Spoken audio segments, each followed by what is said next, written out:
One of the things that came up in a study group I was in last night with a guy named Josh Shree. He runs the Emerald podcast. We were talking about justice, and we got off on a bit of a tangent talking about the concept of friction and learning.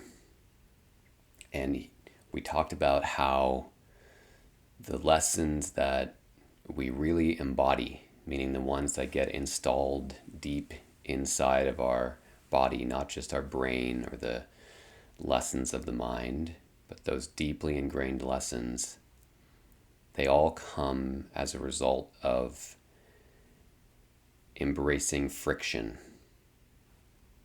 And so this is something that's been on my mind a lot recently in my own life, and then looking at the people I work with and seeing how we often will sit right on the edge of the friction point, sometimes for a long period of time, maybe in hopes that the lesson will be learned without the friction, or that the friction isn't necessary.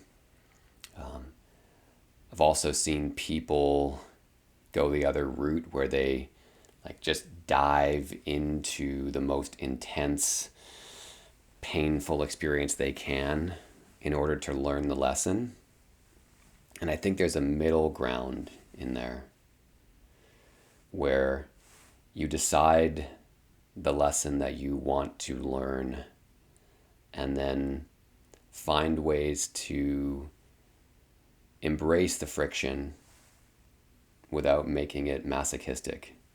So without avoiding the friction too, but of course without turning it into a suffering contest, which is also something I see in myself as an endurance athlete and a person who loves suffering, is this idea that we start to equate learning with pain. Like there has to be the most intense pain in the world or there's no learning. And I definitely know that's not true in endurance sports. Sometimes there needs to be pain, right? But there's also huge value in the easy, seemingly easy workouts, or the less intense process that goes into having the body and the mind learn the lessons that are going to be necessary for competition, right? And in the realm of life, we're talking about, of course, there's ritualized intensity. There's moments where we need intensity and we need to jump into some of the pain,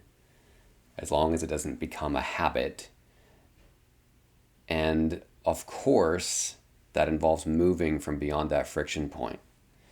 So what I'm asking for now is for you to look at your life and to start to scan for either the lessons that you think you're about to learn, the lessons that you would like to be learning. They could be about your relationship, they could be about your business, they could be about the relationship between you and yourself. They could be all kinds of things. Like maybe you want to learn how to handle the outbursts of your children with more grace. Maybe you want to learn how to handle setbacks in your business without catastrophizing. Maybe you want to learn how to take exquisite care of yourself.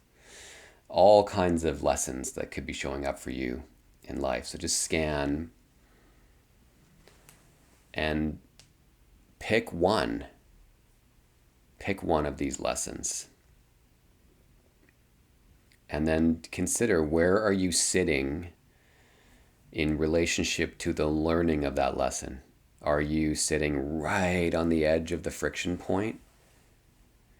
Are you avoiding it? Can you feel yourself getting close to the flywheel? Like you're almost like you're skiing and you're using a rope tow and your gloves are hanging on to the rope and you haven't quite grabbed it yet?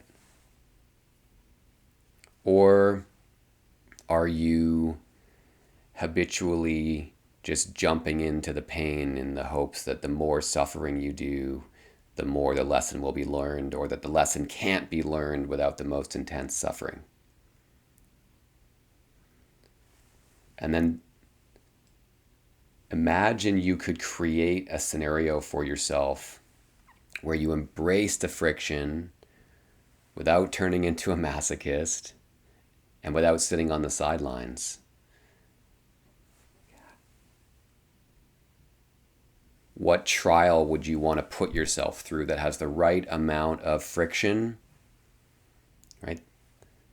A little bit less comfort than you're used to, but puts you in a point of friction so that the lesson can be learned, not just like a concept in a book that you read, but is learned and embedded deep inside your nervous system and your psyche, in your brain, in your body, whatever words you want to use, but that it gets installed in you.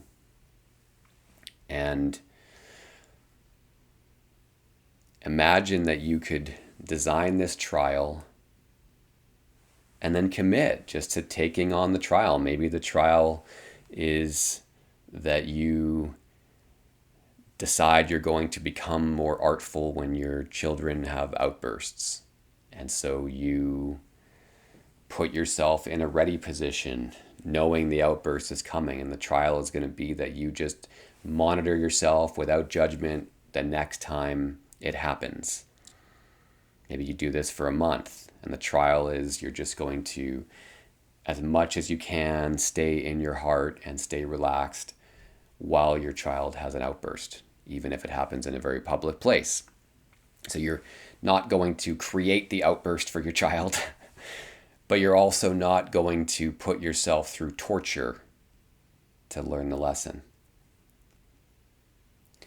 And so in this way, by looking at the lessons you want to learn and finding the friction points and then designing trials or practices around them in this way, that's how lessons get embodied, the embodied learning of a lesson.